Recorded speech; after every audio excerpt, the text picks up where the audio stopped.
नमस्कार दोस्तों, स्वागत है आपका हमारे चैनल सक्सेस विथ मी में। आइए आज हम लोग जनवरी का करंट अफेयर देख रहे थे, जो 2 भागों में हम लोग इससे पहले देख चुके हैं। यूपी स्पेशल है, दृष्टि का जो दिया हुआ है। अब हम लोग इसके आगे नेक्स्ट पार्ट देखते हैं। इससे पहले हम लोग 2 पार्ट में देख चुके हैं और इम्पॉर्टेंट करंट अफेयर है। अगर आप लोग नहीं देखे हैं तो जाइए उसको ज़रूर देखिए। चलिए शुरू करते हैं। यहाँ तक हम लोग देख लिए थे। अब हम लोग देखते हैं उत्तर प्रदेश के 4 परमवीर चक्र विजेताओं के नाम पर अंडमान निकोबार के द्वीप। तो जो परमवीर चक्र विजेताएं हैं जो उत्तर प्रदेश के 4 हैं। तो चलिए देखिए, 23 जनवरी 2023 को नेताजी सुभाष चंद्र बोस की जयंती पराक्रम दिवस के अवसर पर प्रधानमंत्री नरेंद्र मोदी ने भारत में सबसे बड़े सैन्य अलंकरण परमवीर चक्र के 21 विजेताओं के नाम अंडमान और निकोबार द्वीप समूह के 21 बड़े अज्ञात द्वीपों का नामकरण किया। देखिए किसने किया है, ये ज़्यादा इम्पोर्टेंट है। तो कौन किया है? नरेंद्र मोदी ने। और वो हमारे भारत के क्या हैं? प्रधानमंत्री हैं। उत्तर प्रदेश के 4 प्रमुख विजेता शामिल हैं। तो ये देखिए कौन कौन है। चलिए नीचे इनका पूरा डिटेल दिया हुआ है कि उत्तर प्रदेश के 4 प्रमुख ये परमवीर चक्र विजेताओं में 3 कंपनी क्वार्टर मास्टर हवलदार वीर अब्दुल हमीद, नायक जदुनाथ सिंह, लेफ्टिनेंट मनोज कुमार पांडे को मरणोपरांत और मानद कैप्टन योगेंद्र सिंह यादव को जीवित रहते ही परमवीर चक्र से सम्मानित किया गया है। उत्तर प्रदेश के गाजीपुर जिले के धर्मपुर गांव में जन्मे वीर अब्दुल हमीद 27 दिसंबर 1954 को 21 वर्ष की आयु में ग्रेनेडियर्स इन्फेंट्री रेजिमेंट में भर्ती हुए थे। पाकिस्तान के साथ लड़ाई में उन्होंने तोपयुक्त जीप से पाकिस्तान के 3 पैंटन टैंक ध्वस्त किए थे। प्रतिक्रिया स्वरूप पाकिस्तानी सेना ने उन पर एक साथ हमला बोल दिया। इसी हमले में वह शहीद हो गए थे। भारत पाकिस्तान युद्ध में उनके असाधारण योगदान को देखते हुए 10 दिसंबर 1965 को परमवीर चक्र से सम्मानित किया गया था। लेफ्टिनेंट मनोज कुमार पांडे का जन्म सीतापुर जिले के रूधा गांव में 25 जून 1975 को हुआ था। यह एनडीए से भारतीय सेना में चुने गए थे। उन्हें 11 गोरखा राइफल्स रेजिमेंट की पहली बटालियन में बतौर कमीशन्ड ऑफिसर शामिल किया गया था। 1999 में कारगिल युद्ध में उन्होंने दुश्मन के बंकरों को ध्वस्त किया था। इसी दौरान सिर में गोली लगने के कारण 24 वर्ष की आयु में ही वह शहीद हो गए थे। 1999 में कारगिल युद्ध के दौरान उनके साहस और नेतृत्व के लिए मरणोपरांत परमवीर चक्र से सम्मानित किया गया था।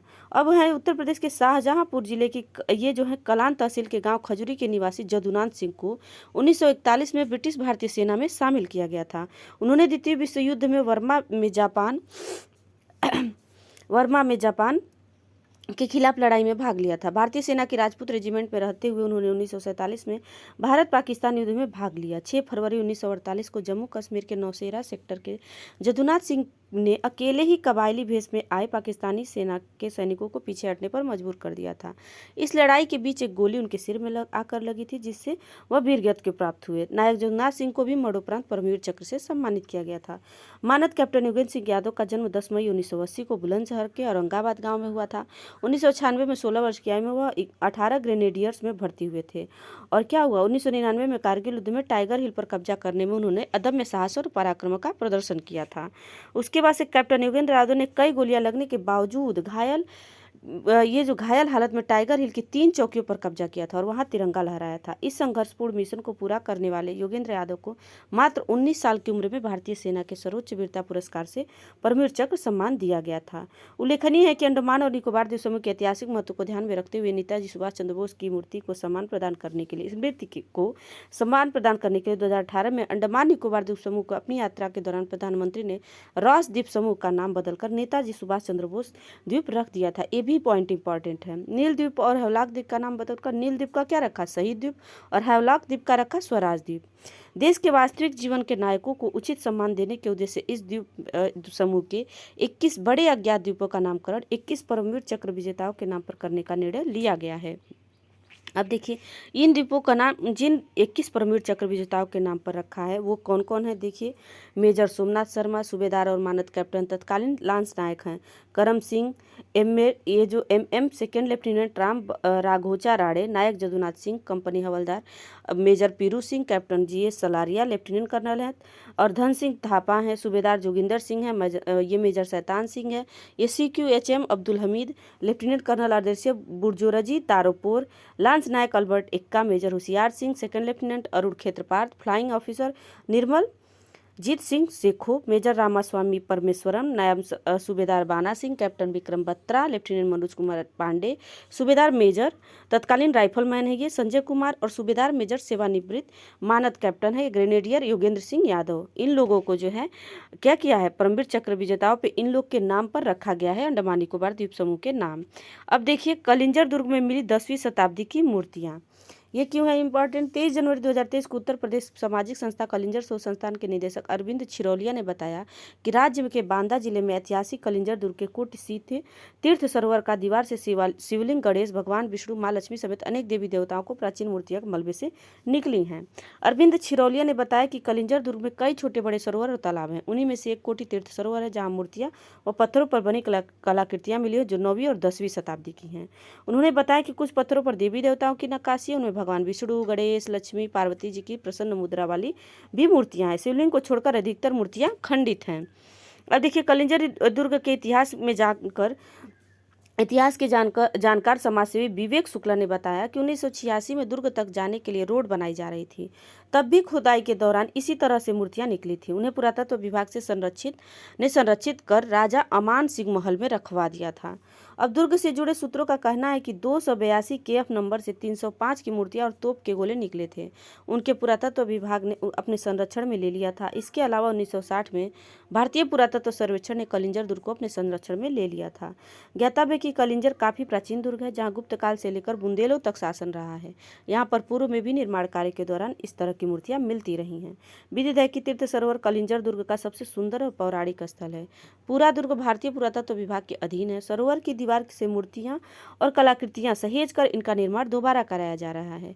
सरोवर के चारों तरफ की प्राचीन दीवारों पर देवी देवताओं की मूर्तियां व कलाकृतियां हैं। कलिंजर इतिहास से जुड़े अरविंद छिरौलिया ने बताया कि भारत पर राज करने वाले छठवां शासक औरंगजेब आलमगीर के नाम से जाना जाता था। 15वीं और 16वीं शताब्दी के मध्य उसका शासन रहा। इसे मूर्ति भंजक कहा जाता था।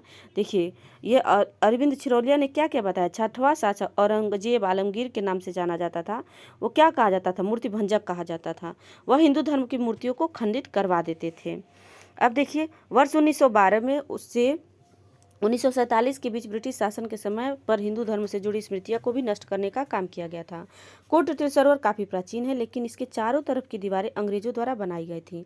तब दीवार के पीछे मूर्तियां भी दबा दी गई थी जिससे कि सनातन धर्म और हिंदू धर्म जागृत न हो सके। कलिंजर दुर्ग नीलकंठ मंदिर के राज पुरोहित पंडित शंकर प्रताप सिंह ने बताया कि कोट तीर्थ सरोवर में सभी तीर्थों का जल मिला है। ऐसे में इस सरोवर के जल से यहाँ पर विराजमान भगवान नीलकंठ का जलाभिषेक करने से 1000 गायों के दान का पुण्य मिलता है। खासतौर से कार्तिक पूर्णिमा पर जलाभिषेक अधिक फलदायी माना जाता है। और देखिए नेक्स्ट है कि उत्तर प्रदेश दिवस पर लक्ष्मण व रानी लक्ष्मीबाई अवार्ड से सम्मानित हुए प्रदेश की प्रतिभाएं। जो उत्तर प्रदेश दिवस 24 जनवरी 2023 को ही उत्तर प्रदेश दिवस होता है, मतलब 24 जनवरी को उत्तर प्रदेश दिवस मनाया जाता है। इस समारोह के उद्घाटन अवसर पर राज्यपाल मुख्यमंत्री द्वारा खेल की उपलब्धियों के लिए प्रवेश की प्रतिभाओं को लक्ष्मण और लक्ष्मीबाई पुरस्कार से सम्मानित किया गया। इसका डिटेल देख लीजिए कि उत्तर प्रदेश दिवस समारोह के अवसर पर लक्ष्मण पुरस्कार, रानी लक्ष्मीबाई पुरस्कार, कॉमनवेल्थ पुरस्कार विजेताओं को सम्मान एवं 16 लोगों को विवेकानंद यूथ अवार्ड दिए गए हैं। माटी कला बोर्ड खादी ग्राम उद्योग के तहत 6 लोगों को भी मुख्यमंत्री और राज्यपाल के हाथों पुरस्कार मिला। रानी लक्ष्मीबाई लक्ष्मण पुरस्कार से सम्मानित होने वाली कुल 12 प्रतिभाओं में लखनऊ के हैं हैंडबॉल खिलाड़ी मोहित यादव और कानपुर नगर की ज्योति शुक्ला तथा लखनऊ के पैरा बैडमिंटन खिलाड़ी सुहास एलवाई शामिल है। ये नाम इंपॉर्टेंट है, यूपी स्पेशल में आ सकते हैं। इसके अलावा पिछले साल ब्रिटेन के बर्मिंघम में 28 जुलाई से 8 अगस्त तक आयोजित हुए कॉमनवेल्थ गेम्स में पदक जीतने वाले प्रतिभाग करने वाले 14 खिलाड़ियों को पुरस्कृत किया गया। इनमें कॉमनवेल्थ गेम्स में रजत पदक जीतने वाले खिलाड़ी को 75 लाख, कांस्य पदक विजेता को 50 लाख और प्रतिभाग करने वाले खिलाड़ी को 5 लाख रुपए की राशि के चेक दिए गए हैं। व्यक्तिगत श्रेणी में 10 युवाओं और 6 मंगल 10 श्रेणी और इसमें महिला पुरुष दोनों हैं को मुख्यमंत्री राज्य स्तरीय विवेकानंद यूथ अवार्ड 2021-22 से सम्मानित किया गया है। इनमें लखनऊ के अमरेंद्र कुमार और रोहित कुमार कश्यप भी शामिल हैं। सामूहिक श्रेणी के अंतर्गत युवक मंगल दल पुरुष प्रथम, द्वितीय और तृतीय पुरस्कार के लिए अमेठी के भादर विकास खंड के सोनारी ग्राम पंचायत के युवक मंगल दल अध्यक्ष श्रवण कुमार हैं। अमरोहा के गंगेश्वरी विकास खंड के तरौली ग्राम पंचायत के युवक मंगल दल हैं अध्यक्ष नितेश नागर है। भदोही के दीप विकास खंड के बिहरोजपुर ग्राम पंचायत के युवक मंगल दल अध्यक्ष जीत नारायण का चयन किया गया है। अब देखिए इसका नेक्स्ट, ये जो महिला मंगल दल में अमरोहा के धनौरा विकास खंड के नीली खेड़ी ग्राम पंचायत की महिला मंगल दल अध्यक्ष कोमल, अमेठी के मुसाफिर खाना विकास खंड के सादीपुर ग्राम पंचायत की महिला मंगल दल अध्यक्ष पल्लवी, रायबरेली के डीह विकास खंड के टेकारी सहन ग्राम पंचायत की महिला मंगल दल अध्यक्ष आशा का चयन किया गया है। सम्मानित होने के लिए खिलाड़ियों की सूची ये है। रानी लक्ष्मीबाई पुरस्कार वर्ष 2021 सामान्य वर्ग ज्योति शुक्ला कानपुर हैंडबॉल, नेहा कश्यप मेरठ वुशु। वर्ष 2020-21 के वेटरन वर्ग तरुड़ा शर्मा, ये मेरठ जूडो से संबंधित हैं। 2021-22 सामान्य वर्ग में मनीषा भाटी, ये गौतम बुद्ध नगर से संबंधित, वहाँ से रिलेटेड हैं। ये लक्ष्मण पुरस्कार में देखिए 2020-21 में सामान्य वर्ग में मोहित यादव जो लखनऊ के हैं, 2021 में है वेटरन वर्ग राहुल सिंह वाराणसी से और जनार्दन सिंह गाजीपुर से हैं। वर्ष 2021 में देखिए जनार्दन सिंह किससे संबंधित है, कुशी से, और राहुल सिंह हॉकी से संबंधित हैं। ये देखिए मोहम्मद आरिफ हैं गोरखपुर, ये भी हॉकी से संबंधित है। राधेश्याम सिंह आजमगढ़ एथलेटिक्स हैं। 21-22 में दिव्यांगजन वर्ग सुहास एलवाई पैरा बैडमिंटन, ये जो है लखनऊ के हैं। विवेक चिकारा जो है मेरठ के हैं, तीरंदाजी से संबंधित है। और दीपेंद्र सिंह संभल से संबंधित है, और ये संभल से हैं और शूटिंग से संबंधित हैं। अब देखिए नेक्स्ट है गोरखपुर एयरपोर्ट का होगा विस्तार। ये चर्चा में क्यों है?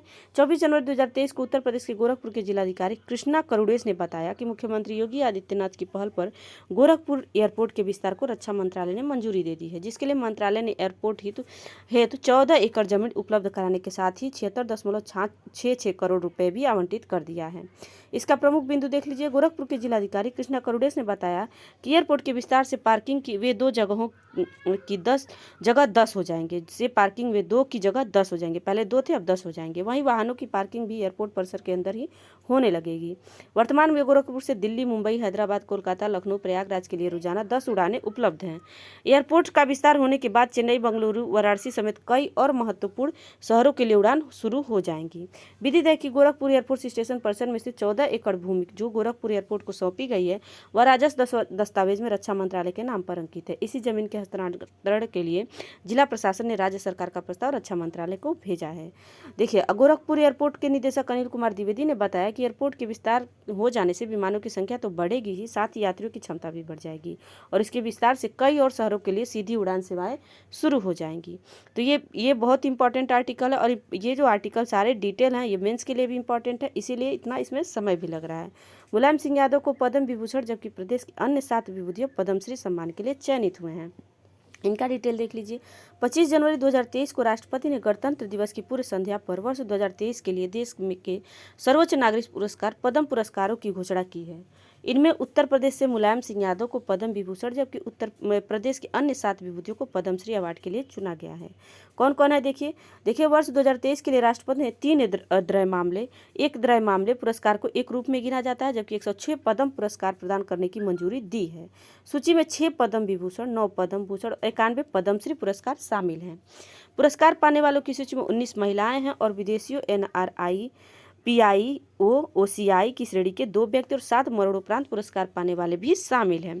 समाजवादी पार्टी के संस्थापक और उत्तर प्रदेश के पूर्व मुख्यमंत्री मुलायम सिंह यादव, देखिए मुलायम सिंह यादव को नागरिक मामले में असाधारण और विशिष्ट सेवा के लिए मरणोपरांत पद्म विभूषण पुरस्कार के लिए चुना गया है। पद्मश्री पुरस्कार के चयनित उत्तर प्रदेश के 7 विभूतियों में राधा चरण गुप्ता, दिलशाद हुसैन, अरविंद कुमार, मनोरंजन साहू, ऋत्विक सान्याल, विश्वनाथ प्रसाद तिवारी और उमाशंकर पांडे शामिल हैं।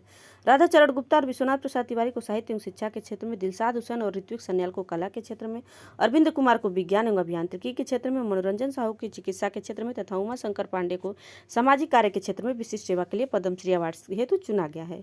गौरतलब है कि देश के सर्वोच्च नागरिक पुरस्कारों में पद्म पुरस्कार शामिल है। पद्म पुरस्कार 3 श्रेणियों पद्म विभूषण, पद्म भूषण और पद्मश्री के रूप में प्रदान किए जाते हैं। प्रत्येक वर्ष गणतंत्र दिवस के अवसर पर पुरस्कारों की घोषणा की जाती है और यह पुरस्कार कला, सामाजिक कार्य, सार्वजनिक मामले, विज्ञान और इंजीनियरिंग, व्यापार और उद्योग, चिकित्सा, साहित्य और शिक्षा, खेल, सिविल सेवा आदि जैसे विभिन्न विषयों की गतिविधियों के क्षेत्रों में दिया जाता है।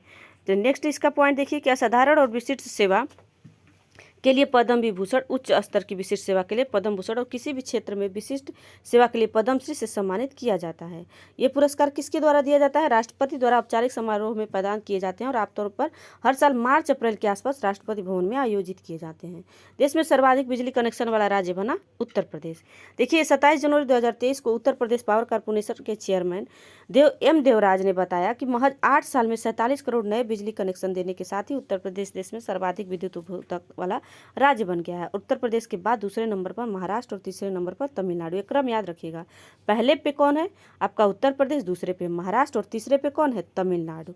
ठीक है, ये क्रम ज़्यादा इंपॉर्टेंट है कि देश में सर्वाधिक बिजली कनेक्शन वाला राज्य कौन है, तो पहले पे उत्तर प्रदेश, दूसरे पे महाराष्ट्र और तीसरे पे तमिलनाडु। ये क्यों चर्चा में है, क्योंकि ये देखिए उत्तर प्रदेश घरेलू उपभोक्ताओं की संख्या 74 करोड़, महाराष्ट्र में करीब 2.40 करोड़ और तमिलनाडु में करीब 2.20 करोड़ है। महाराष्ट्र और तमिलनाडु में कुल उपभोक्ताओं की संख्या करीब 3 करोड़ बताई जा रही है, जो कि उत्तर प्रदेश से 23 से 25 लाख कम है। अब देखिए, पावर कॉर्पोरेशन के चेयरमैन एम देवराज ने बताया कि बीते 8 साल में प्रदेश के 8 करोड़ से अधिक परिवार ढिबरी और लालटेन युग से बाहर निकल आए हैं। इस अवधि में प्रदेश में बिजली के नए कनेक्शन का रिकॉर्ड भी बना है। तो और ये देखिए, इसमें इसका डिटेल है, ये उतना इंपॉर्टेंट नहीं है, लेकिन हाँ क्रम पूछा जाएगा, ये ज़्यादा इंपॉर्टेंट है। अगर आप लोग को पढ़ना है तो आप पढ़ सकते हैं। इसमें देखिए सौभाग्य योजना का जिक्र है। ये जो सौभाग्य योजना बिजली कनेक्शन के लिए ही था। ये देखिए, घर के बिजली कनेक्शन के अभियान शुरू किया गया, जिसके परिणाम स्वरूप 2017 से अब तक 1,47,90,000 नए कनेक्शन दिए जा चुके हैं। इसमें सबसे बड़ी भूमिका सौभाग्य योजना के तहत कनेक्शन देने का रहा है। ठीक है, अब देखिए नेक्स्ट है, प्रदेश में पीपीपी मॉडल पर खुलेंगे अस्पताल। अब है 29 जनवरी 2022 को मीडिया से मिली जानकारी के अनुसार प्रदेश में मेडिकल कॉलेजों की तर्ज पर 50 बेड और 200 बेड के अस्पताल भी प्राइवेट पार्टनरशिप पीपीपी मॉडल पर खोले जा सकेंगे। इसके लिए चिकित्सा एवं स्वास्थ्य विभाग की नीति जारी की है। ये क्यों है चर्चा में, अस्पतालों में मरीजों को निःशुल्क इलाज मिलेगा, मरीज पर होने वाला खर्च सरकार उठाएगी। इन अस्पतालों में आयुष्मान सहित अन्य योजनाओं को भी लाभ मिलेगा। इसमें राज्य सरकार की ओर से 16 असेवित जिलों में पीपीपी मॉडल पर मेडिकल कॉलेज खोले जा रहे हैं। अब अस्पताल में खोलने के लिए भी नीति तैयार की गई है। इसके लिए सरकार और निजी क्षेत्र की कंपनी के बीच में MOU होंगे। ये देखिए, ये भी इंपॉर्टेंट आर्टिकल है कि प्रदेश में पीपीपी मॉडल पर खुलेंगे क्या अस्पताल। तो इसका पूरा डिटेल अब देखिए, गोरखपुर के पनियाल को मिला GI टैग। पनियाला देखिए ये क्या है, 29 जनवरी 2023 को मीडिया से मिली जानकारी के अनुसार उत्तर प्रदेश सरकार के हार्ड पावर कमेटी ने जिन 21 कृषि उत्पादों को GI टैग के लिए अनुमति दी है, उसे पनियाला भी शामिल है। पनियाला क्या है, GI टैग की अनुमति मिलने से गोरखपुर के लच्छीपुर और आसपास के गाँव में पैदा होने वाले पनियाला का स्वाद अब देश दुनिया तक पहुँचेगा। नष्ट होते जा रहे पनियाला के पेड़ संरक्षित किए जाएंगे, पनियाला के बगीचे तैयार होंगे और उसके फल के खट्टे मीठे स्वाद का लोग आनंद उठाएंगे। आप लोग गूगल पे सर्च करके देख सकते हैं पनियाला का पौधा कैसा होता है। अब देखिए, ज्ञाता भी कि पनियाला आकार और रंग में जामुन से मिलता जुलता है तथा इसका स्वाद खट्टा मीठा है। Uttar Pradesh state biodiversity board की ई-पत्रिका के मुताबिक स्पष्ट तौर पर नहीं कहा जा सकता कि यह कहाँ का पेड़ है। संभावना इस बात की जरूर है कि मूलतः उत्तर प्रदेश में ही पाया जाने वाला फल है। पनियाला की वास्तविक उपज भले ही कहीं हो, लेकिन गोरखपुर के महानगर के उत्तरी इलाके में स्थित लच्छीपुर से लेकर नकहा रेलवे स्टेशन के बीच इसके कई बगीचे हैं। पहले लच्छीपुर की पहचान ही पनियाला थी। लंबे समय तक इस गाँव के लोगों की आय का जरिया पनियाला और अमरूद के फल थे। उल्लेखनीय है कि पनियाला 60 से 90 रुपये किलो तक बिक जाता है, कभी कभी 100 से 150 रुपये किलो तक भी बिकता है। एक पेड़ से 4,000 रुपये की आय हो जाती है। और 2011 से 2018 के बीच पंडित दीनदयाल उपाध्याय गोरखपुर विश्वविद्यालय के बॉटनी विभाग में हुए कई शोध में यह बात सामने आई है कि पनियाला गुड़ों की खान है। तो ये देखिए, बहुत इंपॉर्टेंट है, ये पूछा जा सकता है क्योंकि इसको GI टैग मिला है। पत्ते, छाल, जड़ों एवं फलों में बैक्टीरिया के प्रति प्रतिरोधात्मक क्षमता होती है जो पनियाला का पौधा होता है। पेट से जुड़े रोगों में पनियाला काफ़ी लाभकारी होता है। दांतों और मसूड़ों में दर्द, इनसे खून आने, कफ, निमोनिया और खराश आदि के इलाज में भी इसका प्रयोग होता रहा है। इसे संरक्षित कर लंबे समय तक रखा जाता है। देखिए, ये भी मेंस के लिए बहुत ही इंपॉर्टेंट ये पॉइंट है और ये आर्टिकल ही मेंस के लिए बहुत इंपॉर्टेंट है क्योंकि इस पे क्वेश्चन आ सकता है। तो ये देखिए, लास्ट वाला पढ़ देती हूँ मैं। विदित है कि पंडित दीनदयाल उपाध्याय गोरखपुर विश्वविद्यालय के बाटनी विभाग के शिक्षक प्रोफेसर BN पांडे के निदेशक में उनकी शोध छात्रा निहारिका पांडे द्विवेदी ने भी पनियाला पर अपना शोध पूरा किया था। वर्ष 2015 में निहारिका का शोध सामने आया, जिसे विशेषज्ञों ने खूब सराहा। पनियाला में सेहत के लिहाज से कई फायदेमंद तत्व पाए जाते हैं। तो ये हमारा जनवरी का करंट अफेयर कंप्लीट होता है। अगर आपको हमारा वीडियो अच्छा लगा है तो हमारे वीडियो को लाइक करें, हमारे चैनल को सब्सक्राइब करें और कमेंट में जरूर बताएं कि आपको हमारा वीडियो कैसा लगा है। अब इसके आगे फरवरी का करंट मैं कंटिन्यू करूंगी। तो चलिए, आज के लिए बस इतना ही। Thank you so much.